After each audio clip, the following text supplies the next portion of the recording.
Good evening, Lyle Bareiss. So glad that you were here to visit with us and to explain to us something about the development of the aerospace program. A lot of us know a lot about it. Much of what we know, we think we know. It's from TV shows and dramatic presentations and movies. I'm sure it's more hard work and not as glamorous as some of the things we've seen. So Lyle, I'm glad you're here with us today. Could you please then explain and define your work to a layperson who is not into physics and engineering? Well, a career in aerospace that goes over 40 years covers an awful lot of projects, so it's not just one incident. The areas that I specialized in the most were the environment around a spacecraft, and how do you understand the environment you take with you up into orbit. Most people don't realize, but there's weather in space, and it was my group's job to define what that environment was and what effect that would have on the satellite and the system. If you take a look at, say, the Hubble Space Telescope that everyone is familiar with, I think, it takes spectacular photographs of far away nebulae and constellations. If you just put a small amount of contamination on the optics of that system, you'll lose all the data that you put that satellite in orbit for. So our tasks revolved around defining that environment, selecting the right materials for the satellite that wouldn't cause this contamination, and ways to mitigate it if you actually have problems when you're on orbit. We did that by conducting rigorous ground tests in vacuum chambers to try to determine how a material acts in vacuum in space. Think of your windshield in a new car. That seal around the windshield will outgas for sometimes days, months, and years, and that fogs your entire window. So you put that satellite in orbit with that kind of material, and pretty soon you're looking through that film and you're losing the data you're actually up there to try to obtain. So we developed analytical tools to predict this environment, our own weather forecasts in space. We developed test programs on the ground where you could actually insert a material into a vacuum chamber. We have some pictures of those to determine how they act when they're exposed to space vacuum. So it was a comprehensive program to try to control and mitigate the contamination environment that a satellite was exposed to. Lyle, how, in what areas, when you were younger, before all of these concerns were even a matter of science or physics, when we were pre-Kennedy putting a man on the moon, that kind of enthusiasm, the government and the backing, how did you get into this? How did you get interested enough? Where was your beginning training? Well, first your inspiration and then your training. Well, the inspiration was easy for me because I was fascinated with the space program anyway, all the way back to Mercury. And I would get up in the middle of the night before a Mercury launch so I could watch it. And I never missed one of those launches from Mercury to Gemini to Apollo and even into the shuttle era. I never missed one of those on TV. So you get up in the middle of the night to watch a launch, and half the time they scrubbed it because it was a new program. And so you'd have to get up the next day because they rescheduled the launch. So it was kind of ingrained in me. I'd always had a good interest in science and technology, and it was just an obvious direction for me to go, especially with what happens when we land on the moon or we go to Mars. I mean, that's got to be so fascinating for mankind to step out past its comfort zone. So it was kind of an evolving thing, but when I was a kid, I built my first computer when I was like 12, 13 years old. and it was a little electronic circuit that took me weeks and months to build, and now they do it instantaneously with the electronic technology they have today. So it was a natural step for me. And you went on, I'm sure, to a university and Yeah, they let me in.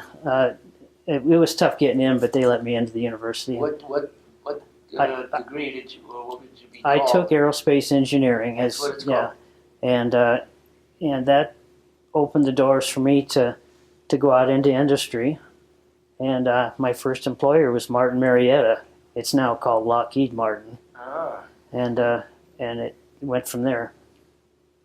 Well, so when you got into this full-time, all the time, I'm sure there were many other factors and other departments doing their thing. So what major development were you a part of implementing in this aerospace astronaut capsule environment concern? Well, as I mentioned a little bit earlier, I spent an awful lot of time working space environments, and luckily I landed into a group at Martin Marietta when I was very young that specialized in contamination analysis and materials databases. And so it was almost fortuitous that I fall into that kind of work. I was with a great team, and I can't overemphasize it enough that building something like the space shuttle or the Apollo landing vehicles and all that, it takes thousands, if not millions, of people all working as a team, heading to the same goal.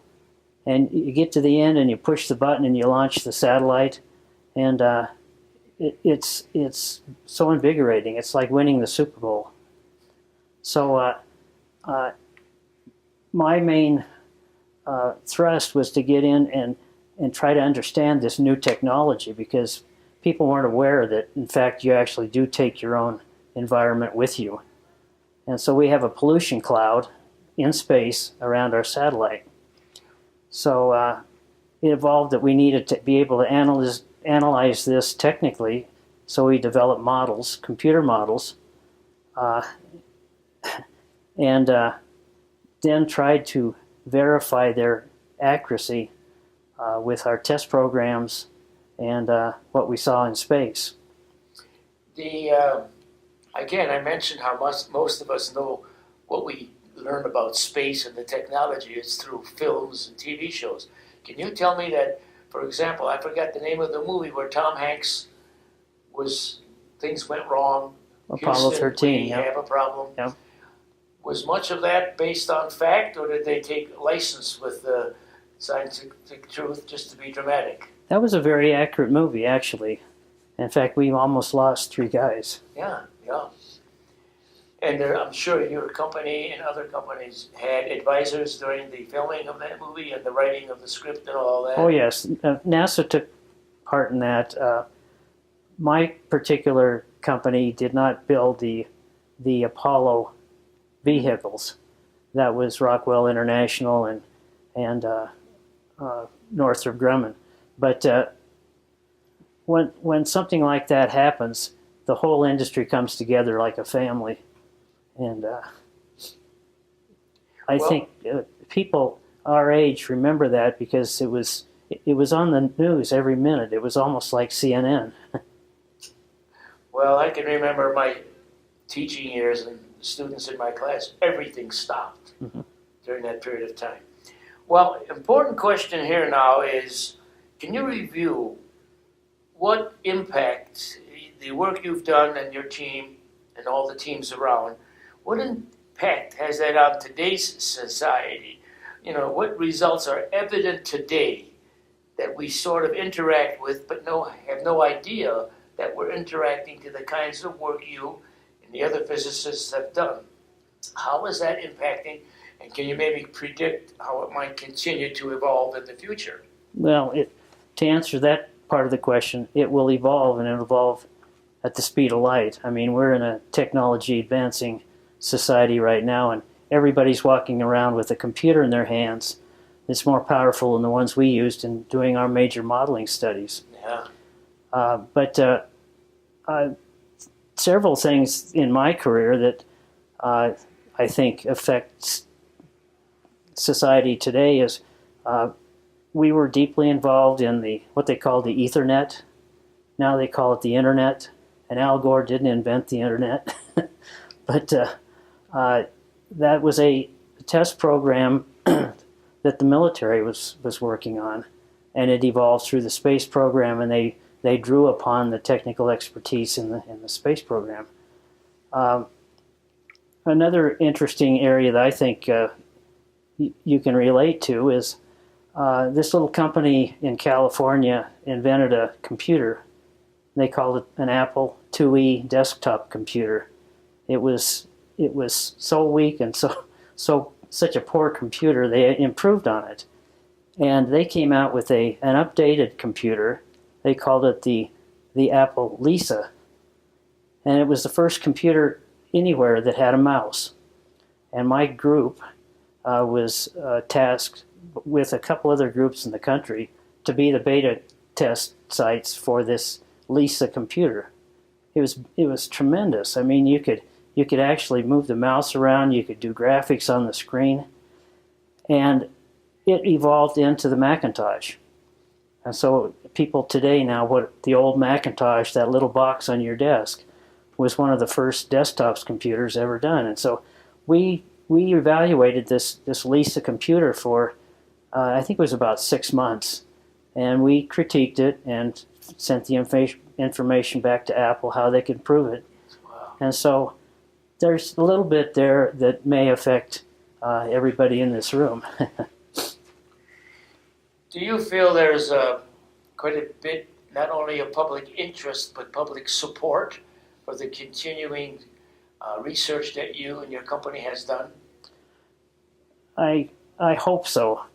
There seemed to be a lack of support during the last administration. There was just no funding there to get the task done and to advance the technology. I would hope that someday we'll stop using Russian rockets to get us to space. I mean, we developed all this technology. Why aren't we using it ourselves? So I believe that the future looks promising, and I think we have a president in there right now who believes that space is necessary for the future. And I hope I'm around when we land on Mars. That's just what I'm hoping for.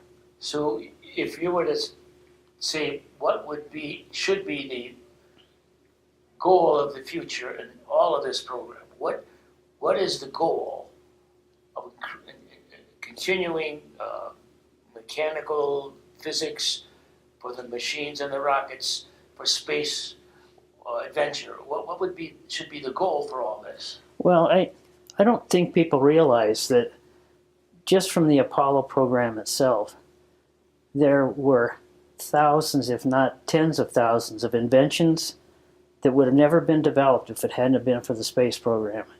And I think everything we have today that seems to be advanced technology, they keep saying like Teflon was invented for the space program. That's one small item out of thousands. And NASA put together a summary of the technology advancements that evolved from Apollo, and it's a huge phone book of information. And I think that's our goal. It's not necessarily to land on Mars and claim it for the United States or anything like that, but it's more continuing to advance the standard of living that we have today.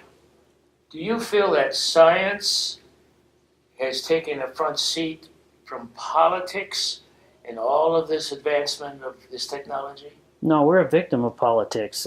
If science had their druthers, we'd already be on Mars.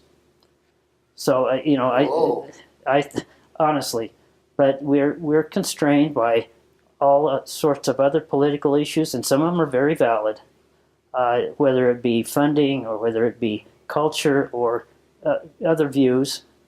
And so I think we're still taking the back seat, although everyone will blow their horn when something good happens out of science. Lyle, I hope that I'm sorry you retired. I hope you were still there to push this stuff forward in the right direction. Is there anything else you'd like to add to an everyday person who might be interested in this whole issue? Well, teach your kids math and science and technology. These STEM programs that have started to evolve, I think, are a great idea. And, go to your congressman and support this kind of stuff, because if they don't hear it from the people out here, it won't happen. The only connection I have with advanced technology is my 10-year-old granddaughter, who knows it all already, and has made presentations that I had to ask questions of. Well, encourage her, I want to thank you so much for your time. You really helped me understand certain facets of what your work was all about and what we as citizens should focus on. And I think the problem with politics getting in the way of technology is something that is worldwide. Really it is. Thank you again, Lyle. You bet. Thank you.